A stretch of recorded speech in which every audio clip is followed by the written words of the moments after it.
Fighters ready. Go.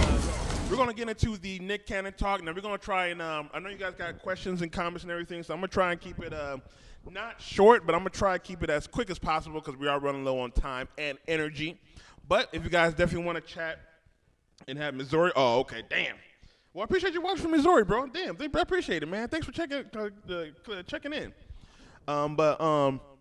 But yeah, I know you guys got a lot of things to say, and I will try to get you guys as best as possible. But we are running low on short in energy, so I don't want to keep going and be cut off. So we're going to talk about Nick Cannon. Before we talk about Nick Cannon, let's play the video real quick about what he said and how do I feel about it. We'll be right back after this. Oh, let's go to what it really is then. When we talk about the power of melanated people, when we talk about who we really are as guys, and understanding that our melanin is so powerful and it connects us in a way that the reason why they fear black, the reason why they fear is because they have the lack of compassion. That melanin comes with compassion. Melanin comes with soul that we call it soul. We soul brothers and sisters. That's the melanin that connects us. Right. So the people that don't have it are a little, and I'm gonna say this carefully, are a little less, and where the term actually comes from, because I'm bringing it all the way back around to Minister Farrakhan, to where they may not have the compassion or the when they were sent to the mountains of Caucasus, when they didn't have the power of the sun, that the sun then started to deteriorate them. So then they're acting out of fear. They're acting out of low self-esteem. They're acting out of a deficiency. So therefore, the only way that they can act is evil. The only way they have to rob, steal, rape, kill, and fight or flight, in order to survive. Exactly. So then these people who didn't have what we had, and when I say we, I speak of the melanated people. Right. They had to be savages. They had to be barbaric. Because they're in these Nordic mountains. They're in these rough, torrential environments. So they're acting as animals. Right. So they're the ones that are actually closer to animals. They're the ones that are actually the true savages. And then they built up such this I don't want to say warrior, but they built up such this conquering barbaric mentality that they're coming out of Europe. They then said, in order for us to survive, we have to take what's not ours. All right, and we're back. We are back, and I'm going to give you my thoughts on it. Give you my thoughts on why it happened and my thoughts of, was it a good idea? Or how do I feel about it at the end of the day? All right, so boom, we're going to jump on that real quick. And if you guys want to speak on the chat, you can definitely speak on the chat. I'll try and keep up with you as best I can. So this is how I feel about it. Now, let me tell you the reason why Viacom had to fire him. Well, first of all, let me actually brush up what Nick Cannon has said. Because when Nick Cannon was talking about, pretty much what he was talking about was saying how the reason why white people are, I guess, savages is because if people don't know about history, the reason why people are white, or Caucasian, you want to say, is they're from the Caucasus Mountains. So in the Caucasus Mountains, there's not really a lot of sun coming down.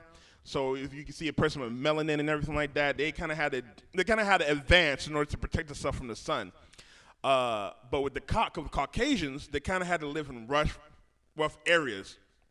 So they kind of had to be a little more savage. And then eventually, when they started coming down, they was kind of like had to, pillage and, do other stuff, be barbarians. You know what I'm saying? That's what he was trying to say. However, that's not what he said. Unfortunately, and this is the whole case of the problem with wording. Wording is very important because people really understand what he was trying to say. He did not word it right at all. However, it's not as bad as people try to portray. Like, he didn't say nothing anti-Semitic. Yes, he was talking about white people, but you know what I'm saying? It really wasn't racist, to be honest with you. Like, I didn't feel like it was racist at all. Like, it's history. But it's definitely true. But, I mean, he wasn't talking about white. I mean, yeah, he was talking about, like, yes, there's white people now that do barbaric stuff. Yes, there's a lot of American history shows that white people done a lot of barbaric things and whatnot. He was just speaking truth.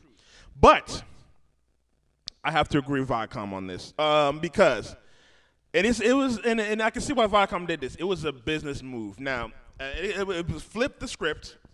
We go back to when Kobe Bryant was killed, and that whole one white girl said niggas on accident. What'd she say? The Los Angeles niggas? How do you fuck that up? But anyway, and CBS had to fire her. It's the same instance. Viacom didn't really do it because they was offended. Viacom did it because they get paid by white people too. It would have been the same difference if a white person said some racist about black people. They would have been like, we got to fire him because you're fucking with our money. For Viacom, it was all about money. It wasn't about they was offended about nothing like that, or what if they're Jewish or whatever. It was all about the money. Like, if Nick Cannon would have worded it better, or how it was portrayed a little bit better, they probably would have fired him. But after hearing that, they might have gotten calls from the white customers saying, all this racist stuff. But, they had to think about their money. They had to think about their dividends. I'm like, man, we got to fire this, man. It's the same thing if I was working a job. I said something about white people. My job's going to fire me because my job gets paid by white people. You know what I'm saying? Like, so I feel like, I'm not mad at him for apologizing because he wants to get his show back. Now, if he wanted to be, he could stand on his own too, being like, fuck that show and everything like that, but he wants to get his show back. So I can see why he apologized and everything like that. But I ain't the type of dude, like, while I say his statements are true and I feel him, you know what I'm saying? I feel you, brother. I feel like, man, maybe you should have worded it better, or maybe you should let Professor Griff say that. Because at the same time, bro, like, he wasn't thinking. And I know you had to say it, man. I know you had to tell the truth, but you just wasn't thinking. He didn't think of the aftermath. Unfortunately, black people, we don't own our own stuff. And we can say all this stuff about white people all day, but at the end of the day, if we're not ready to hold the consequences, we really can't be mad. That's why I'm not really mad that he lost his job. Like I said, it's a business move. If I was Viacom, I'd fire his ass too. You know what I'm saying? Because I ain't trying to lose my money. You know what I'm saying? Like, and that's unfortunate. Like, I love Nick Cannon. Like, don't get me wrong. I pay attention to Nick Cannon. I see what he's done for the black community. You keep doing your thing, Nick Cannon. Just, however, you should have thought first before you should have thought before you did it, man. And it's an unfortunate thing, man. And I've seen his tweets. Hopefully he's good.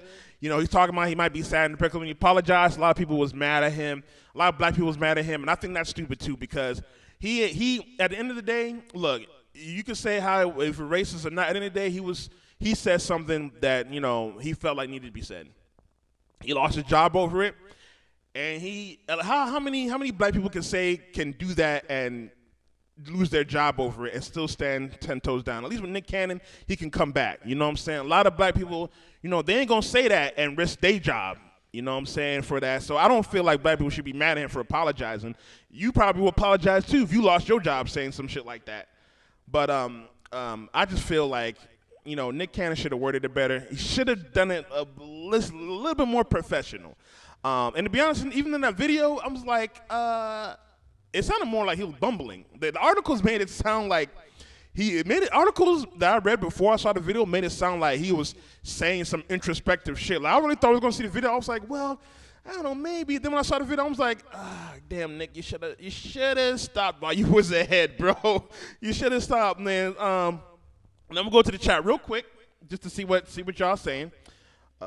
Respect, but I do feel if a white person said that stuff, but only about African Americans, would it be understandable? Of course not. He had to practically beg for the ownership of his show, but I doubt they would give it to him. Don't worry, he can be the mass singer as a courtesan. I do know P. Diddy offered him position as company. Yeah, P. Diddy offers position as company, so I'm pretty sure he's going to take that, but I agree with you, bro. He's not getting the show back. He's not getting the show back, unfortunately. Probably, at least unless he does like a really lawsuit action or something like that. Does it? He still owns partial of it? Well, I mean, he still owns partial of it. We'll see. Yeah, it's probably gonna get canceled though, cause I don't think, or he's probably gonna make it like a different version of Wildin' Out. It's not gonna be called Wildin' Out, but I don't think he's gonna get his show back. But I do see that he did get offered by P. Diddy to get a show. So hopefully that will work out better. But it just goes to show that it just goes less for black people, honestly. We need to start having our own stuff, have our own networks, have our own everything, own our own stuff so that you can say whatever the fuck you want and not get fired. Because honestly, you cannot get mad that he got fired at that. And I totally agree with you. You can't get mad that he can't get fired at that. But I don't think he's gonna lose money off of it either. I mean, hell, there's a lot of black people behind him.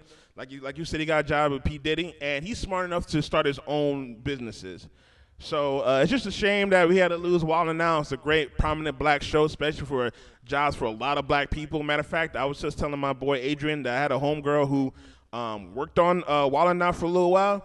So it's just a shame that it had to happen. Like, a lot of black people lost some jobs, but sometimes the truth can be ugly, and if you're not willing to stand on your 2 feet and to take criticism from all sides, it's gonna be hard. But